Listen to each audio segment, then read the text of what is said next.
Magandang araw po, ito na naman ako, Dexter Works at your service. Meron tayong gagawin ngayon itong XTC Yamaha 125. Magpapalit tayo ng clutch cable at saka sprocket set.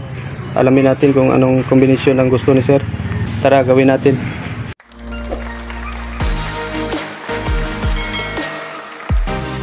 At ngayon mga ka-works, simulan natin dito. Tanggalin ko muna tong clutch lever niya. At pagkatapos tanggalin ko yung cable niya dito sa may clutch lever.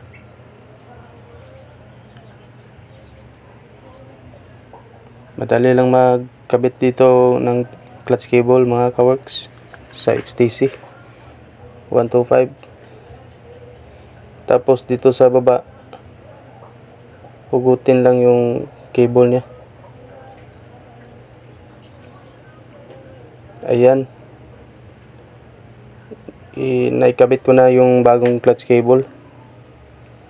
Ibalik ko na to. Tapos dito ilagay ko na tong sa ilalim na dito sa may post lever.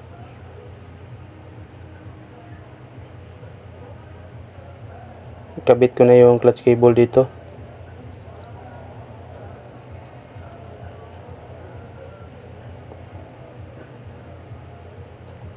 Unahin talaga dito sa ilalim mga ka-works. Huwag muna lagyan ng bolt dito sa may clutch lever nya. I-adjust ko muna to. Higpitan ko muna tong nut at saka bolt nya dito sa may clutch lever nya. Ayan. Ayos, tapos na. Dito na naman tayo sa sprocket set nya. Unahin natin dito sa may cover ng engine sprocket. Ayan. Yung lumang engine sprocket niya ay 14/8. Gusto ni sir high speed pa kasi masyado daw maghahanap pa ng cambio. Kaya papalitan natin to ng pang high speed. Papalitan natin to ng 15 teeth yung engine sprocket niya. Tapos dito sa likuran itong malaking sprocket 48 teeth pa rin ang ilalagay natin.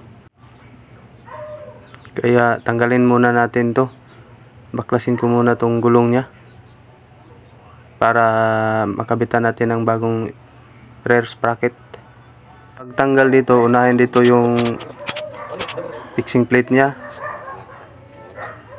tapos nut at saka yung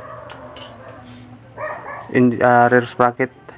Ito yung rear sprocket nya, 48 teeth pa rin yung luma.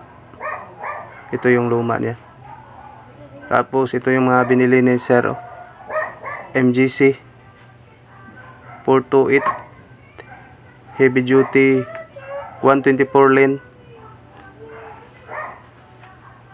high performance MGC chain.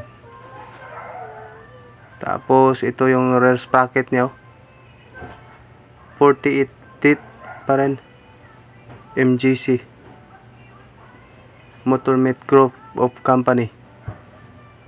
At saka ito yung lock sa engine sprocket kasi magpapalit tayo ng engine sprocket. TMX 155 na engine sprocket ang gagamitin natin. Pag TMX 155 ang engine sprocket na ginamit natin, kailangan natin magpalit ng fixing plate at saka yung dalawang tornilyo. 6mm ang gagamitin natin. At saka dito sa likuran, pwede pang DT125 ang gagamitin na rear sprocket. Kung walang DT125, STX 125. Pero maliit ang butas ng lagayan ng bolt ng STX. Kaya bubutasan yan. Ito yung bagong engine sprocket na ilagay ni Zero, 15 teeth.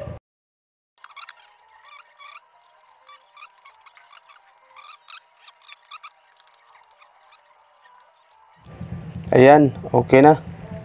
Ayos na, nagkabit ko na itong dalawang bolt dito, 6mm.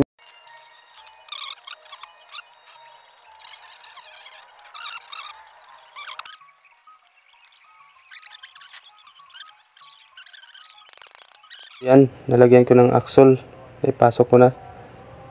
ikabit ko na yung ihi niya or tornilyo niya dito sa may gulong, tsaka yung nut, tapos yung lock ng kadina na ilagay ko na rin. Huwag kalimutan na i-lock yun. Tapos na-adjust ko na rin yung kadina niya. Sa pag-adjust nito, yung allowance ng kadina niya kailangan na magiging 1 inch yung play na or allowance niya, yung luwag niyang kadina, kasi monoshock ito. Kasi iba rin sa dual shock, 1/2 inch lang ang binibigay ko na play doon, na clearance sa kadina.